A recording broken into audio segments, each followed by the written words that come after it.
भगवान की लीलाओं का गायन और भगवान की लीलाओं का श्रवण सबसे जल्दी निष्पाप करता है।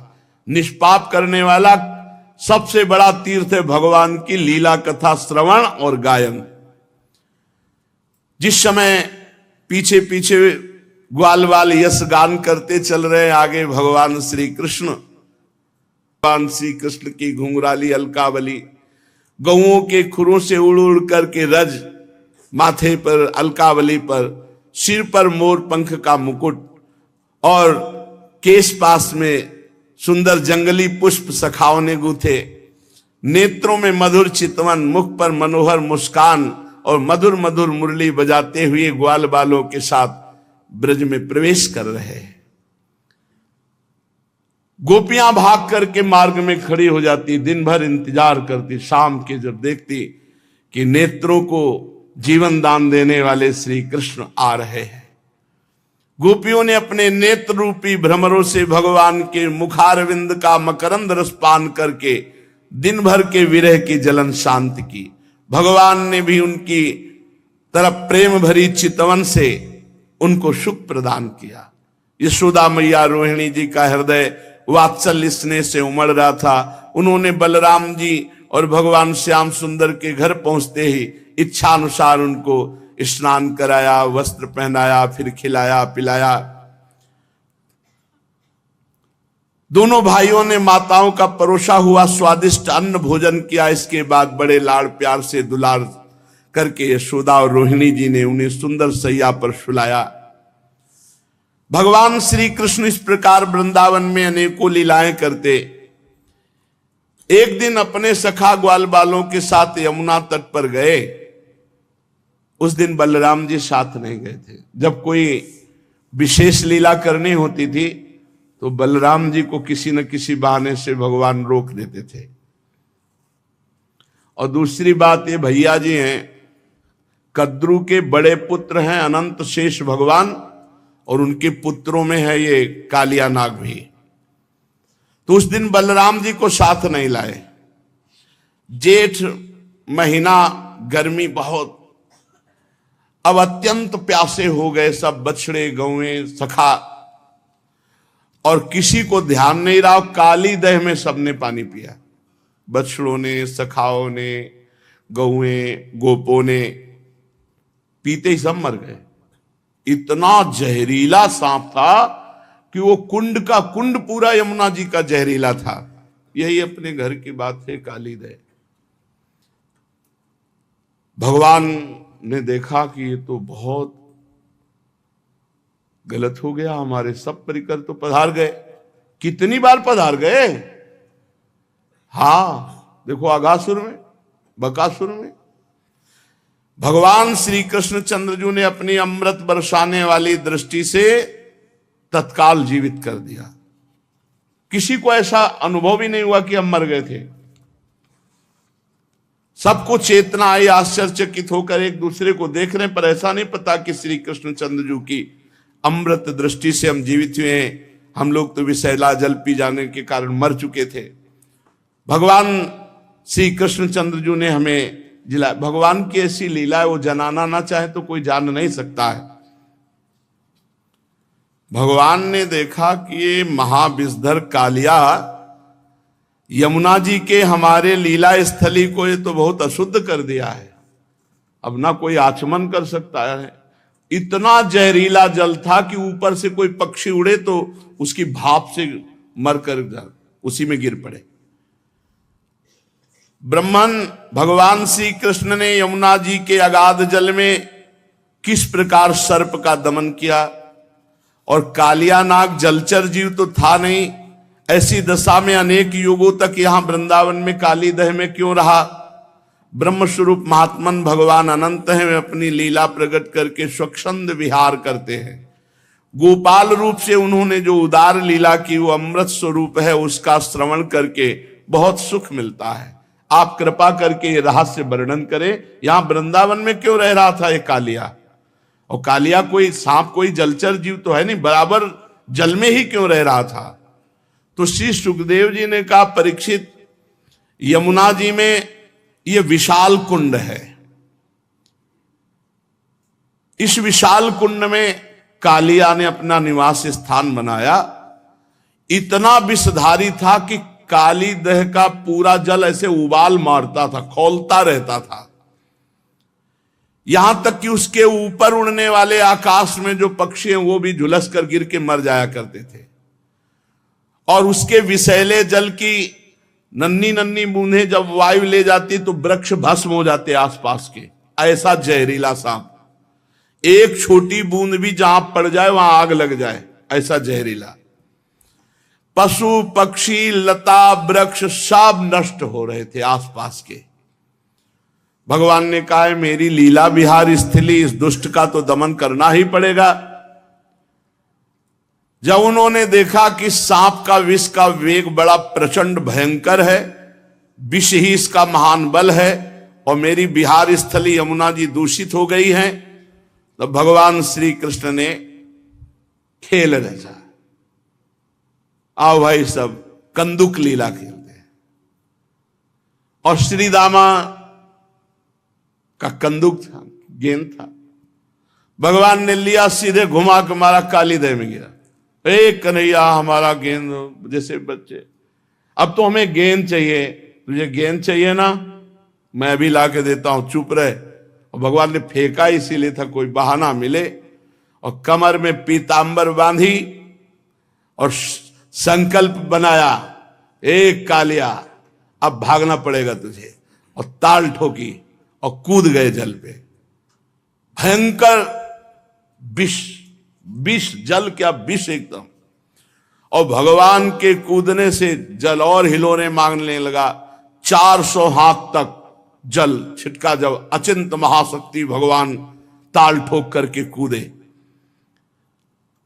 और मतवाले गजरात की तरह डूबते हुए मथते जाते थे जल को। भगवान की भुजाओं की टक्कर से बहुत जल में शब्द हो रहा था, सो रहा था कालिया काली दह में।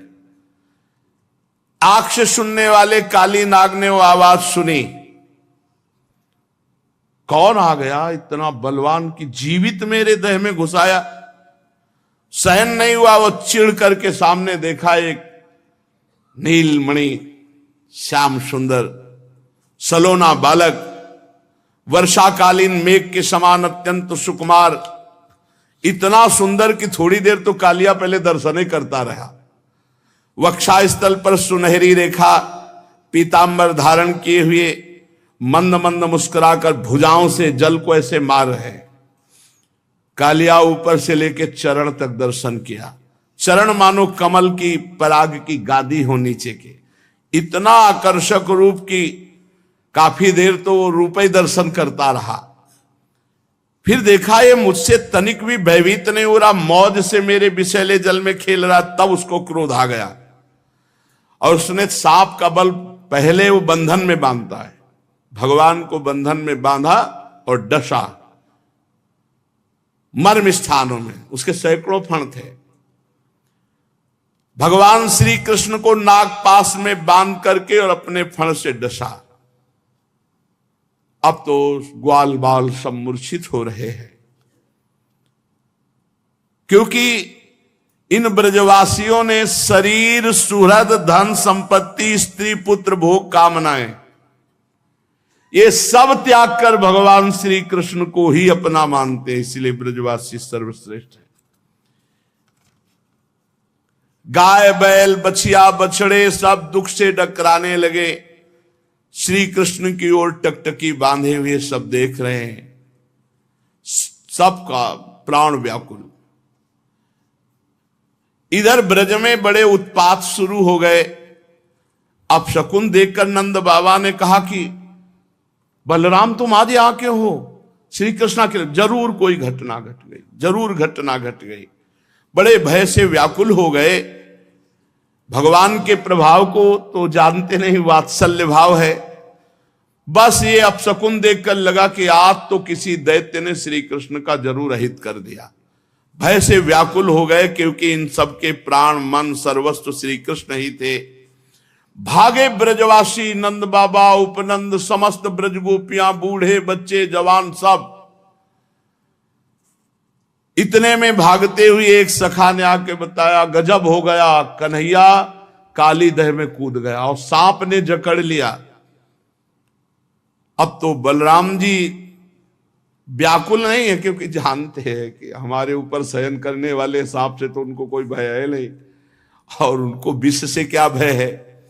ब्रजवासियों को इतना आतुर देखकर हंसते हुए कहा, तुम धैर्य रखो, श्री कृष्ण कोई ऐसे बालक नहीं है, हम जानते हैं अपने भाई के प्रभाव को, तुम धैर्य रखो। लेकिन ब्रजवासी प्यार जो प्रभु से ही केवल किए हुए हैं, सब यमुना के समीप पहुंच गए, सब देख रहे। बाबा मैया तो कूदने ही वाले थे, बलराम जी ने जबरदस्ती बाबा को रोका और युवतियों ने, ब्रज युवतियों ने, मैया तो भारी व्याकुल। जब दूर से देखा कि कन्हैया नाग पास में बंधे हुए, तो मैया तो बेहोश हो गई कुंड के समीप ही। नंद बाबा भी मूर्छित जैसे हो गए। भगवान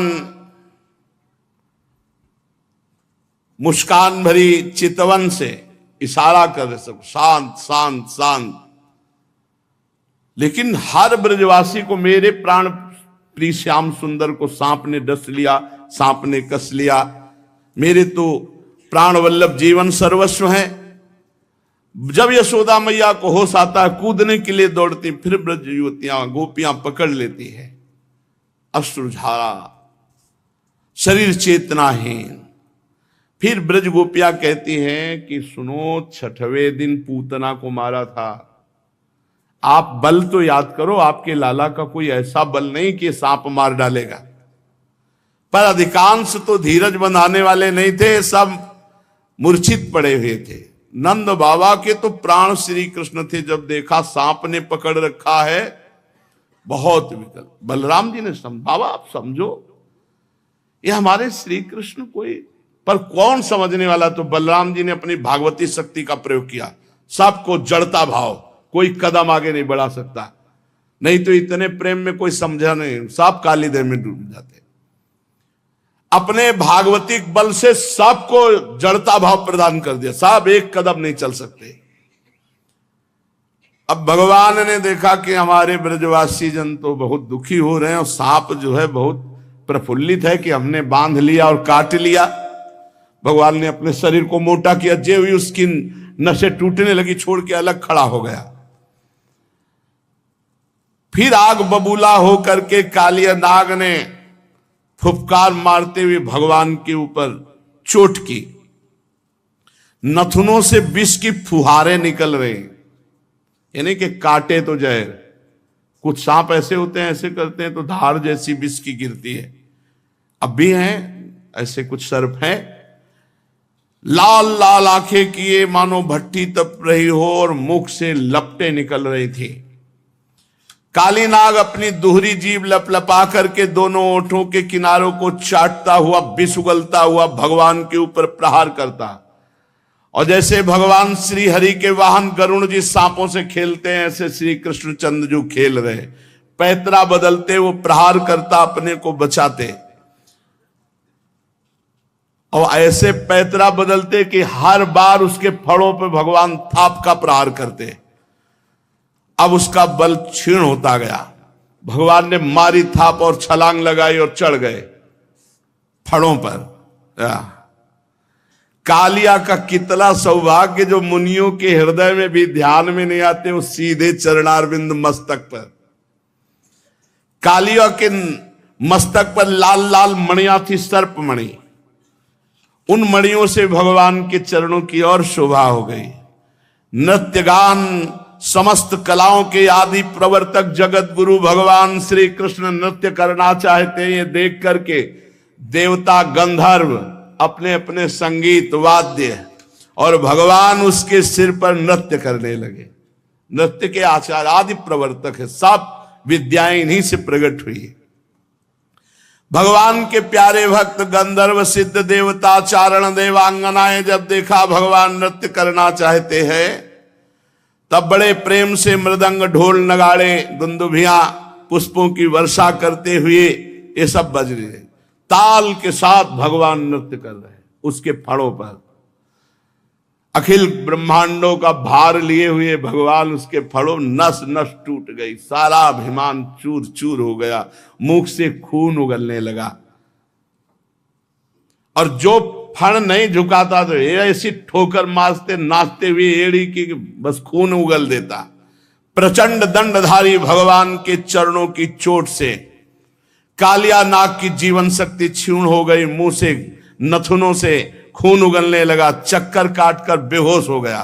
तनिक चेत होता, जहां आंख खोलता विष उगलता, भगवान जोर से चरणों की ठोकर मारते उसके फणों पर। नाचते नाचते भगवान ने उसका सब बल और अहंकार रौंद डाला। पुराण पुरुष महाबली भगवान श्री कृष्ण के चरणों पर खून की बूंदें ऐसी पड़ी थी मानो कालिया ने रक्तमय पुष्पों से भगवान के चरणों की पूजा की हो। तच्चित्र तांडव विरुगुण फलात पत्रो रक्तम मुखैरुर्वमन नृप भग्न गात्र स्मृत्वा चराचर गुरुम पुरुषम पुराणम नारायणम तमरणम मनसा जगाम। भगवान तांडव करते हुए फणों को उसके ऊपर छिन्न भिन्न हो गए। अब जब देखा कि बस मरने वाला ही हो तो उसे याद आई, हे पुराण पुरुष पुरुषोत्तम भगवान नारायण हमारी रक्षा कर। और ये पता नहीं कि वही चढ़े हुए हैं। भगवान श्री कृष्ण के उदर में संपूर्ण विश्व ब्रह्मांड भारी बोझ से कालिया का ये छोटा मोटा बलवान नहीं, गरुण से लड़ पड़ा था, गरुण जी से। और जब गरुण जी का प्रहार पड़ा तो भागकर यहां छुप गया। भगवान की प्रहार से सब अहंकार चूर हो गया, छिन्न भिन्न हो गए फण उसके। खून की उल्टी करती हुई भगवान नारायण का स्मरण किया। उसकी पत्नियां हाथ जोड़कर भगवान की शरण में आई, नाग पत्नियां चोटी खोल करके। यह अत्यंत दैन्य भाव होता है। और बड़ी घबराहट और पृथ्वी पर लौटकर साष्टांग प्रणाम किया। पृथ्वी पर लौट गई, हाथ जोड़कर प्रणाम किया और भगवान श्री कृष्ण से अपने अपराधी पति को मुक्त कराने के लिए वो स्तुति करने लगी। नाग पत्नियों ने कहा, न्यायो हि दंडः कृत किल विशेषमिस् तवावतारः खल निग्रहाय रिपोः सुतानामपि तुल्य दृष्टिर् धत्से दमं फलमेवानुशंसन अनुग्रहोऽयं भवतः कृतो हि नो दंडो असतां ते खलु कल्मषापः यद्दंड सूकत्व ममुष्य देहिनः क्रोधोपि तेनो ग्रहेव सम्मतः। प्रभु, मुझे पता चल गया आप अवतारी पुरुष हैं। उनकी पत्नियां कह रही, क्योंकि मेरे पति को इस दुर्दशा में पहुंचा देना किसी पुरुष की ताकत नहीं। ये परम पुरुष पुरुषोत्तम भगवान आपका अवतार हुआ। मैं अब जान गई तो आपका अवतार दुष्टों को दंड देने के लिए हुआ है। और ये अपराधी था, प्रभु आपने दंड दे दिया, उचित है। प्रभु आपकी दृष्टि में शत्रु और पुत्र का कोई भेदभाव नहीं, इसलिए आप जो किसी को दंड देते हो वो उसके पापों का प्रायश्चित कराने और उसका परम कल्याण करने के लिए। हम लोगों पर बड़ा अनुग्रह किया जो आपने दंड दिया। यह है भक्ति। यह तो आपका कृपा प्रसाद है, क्योंकि आप जो दुष्टों को दंड देते हैं उससे उनके सारे पाप नष्ट हो जाते हैं। यह अपराधी है, इसमें तो कोई संशय नहीं प्रभु, क्योंकि अपराधी ना होता तो ये सर्प योनि को ही न प्राप्त होता। अपराधी तो है ही। इसलिए हम सच्चे हृदय से आपसे प्रार्थना करते हैं कि आप अपने क्रोध का त्याग करके अनुग्रह कीजिए, यद्यपि आपका क्रोध भी अनुग्रह ही है। प्रभु, जरूर जरूर इस सर्प ने पूर्व जन्म में मान रहित होकर कोई बहुत बड़ी साधना आपकी की है। क्योंकि आपके चरणारविंद सीधे उसके माथे पे पड़ रहे, इससे बड़े और कौन तपस्वी हो सकता है। ये सब जीवों पर दया करते हुए कोई बहुत बड़ा भजन किया, धर्म किया, तभी तो आप संतुष्ट हुए हैं। आप सबके जीवन स्वरूप आप इसके माथे पे नृत्य कर रहे हैं, इससे बड़ा सौभाग्य क्या होगा। भगवान, हम समझ नहीं पा रहे कि हम जैसों की कौन सी साधना हो सकती है और कौन सी साधना का फल हो सकता है कि आपकी चरण धूलि का स्पर्श पाने के लिए बड़े बड़े तपस्वी लालायित रहते हो। आपके चरणों को प्राप्त किया। कितनी चरण रज दुर्लभ है कि स्वयं अर्धांगिनी लक्ष्मी जी भी बहुत दिनों तक समस्त भोगों का त्याग कर नियमों का पालन करते हुए तपस्या की। प्रभु, जो आपके भक्त है, चरण अनुरागी हैं, वो न नाक पृष्ठम न च सार्वभौमम न पारमेष्ठ्यम न रसाधिपत्यम न योग सिद्धि रपुनर्भवम वा वांछन्ति यत्पादरजः प्रपन्नाः तदेश नाथाप दुरापमन्यैस्तमोजनिः क्रोधवशोऽप्यहीशः संसार चक्रे भ्रमतः शरीरिणो यदिच्छतः स्यात् विभवः समक्षः। नमस्तुभ्यं भगवते पुरुषाय महात्मने भूतावासाय भूताय पराय परमात्मने ज्ञान विज्ञान निधये ब्रह्मणे अनंत शक्तये अगुणाया विकाराय नमस्ते प्राकृताय च कालाय कालनाभाय कालावयव साक्षिणे विश्वाय तदुपदृष्टे तत्कर्ते विश्वहेतवे। नागपत्नियां विनय कर रहे, हे प्रभु, आपके चरण कमलों की धूल की शरण जो ले लेते हैं उनको ऐसा आनंद प्राप्त होता है कि वो स्वर्ग का राज्य नहीं चाहते, वो पृथ्वी की बादशाही नहीं चाहते, वो रसातल का राज्य नहीं चाहते, वो ब्रह्मा का पद नहीं चाहते, वो अणिमाद योग सिद्धियां नहीं चाहते, यहां तक कि जन्म मृत्यु से छुड़ाने वाले कैवल्य मोक्ष की भी इच्छा नहीं करते। स्वामी, ये नागराज तमोगुणी योनि में उत्पन्न हुआ है, अत्यंत क्रोधी है, फिर भी इसको आपकी परम पवित्र चरण रज प्राप्त हुई, जो दूसरों के लिए सर्वथा दुर्लभ है, जिसको प्राप्त करने की इच्छा मात्र से संसार चक्र में पड़े हुए जीव को संसार के वैभव संपत्ति की तो बात ही क्या, मोक्ष की भी प्राप्ति हो जाती है। प्रभु, हम आपको प्रणाम करते हैं। आप अनंत एवं अचिंत्य ईश्वर के नित्य निधि हैं। आप सबके अंतःकरण में विराजमान होने पर भी अनंत हैं। आप समस्त प्राणी और पदार्थों के आश्रय, सब पदार्थों के रूप में विद्यमान हैं। आप प्रकट से परे स्वयं परमात्मा हैं। हम आपको नमस्कार करते हैं। आप प्रभु सब प्रकार के ज्ञान के अनुभवों के खजाने हैं।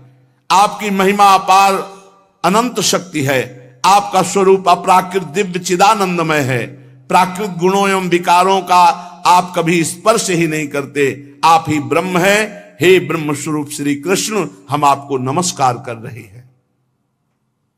आप प्रकृति में क्षोभ उत्पन्न करने वाले काल हैं, काल शक्ति के आश्रय हैं, काल के क्षण कल्पादि समस्त अवयवों के साक्षी हैं। आप विश्व रूप होते हुए इस विश्व से अलग भी हैं, दृष्टा भी हैं।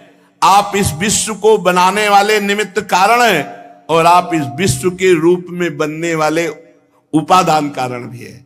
विश्व बनाने वाले आप और विश्व के रूप में बनने वाले आप।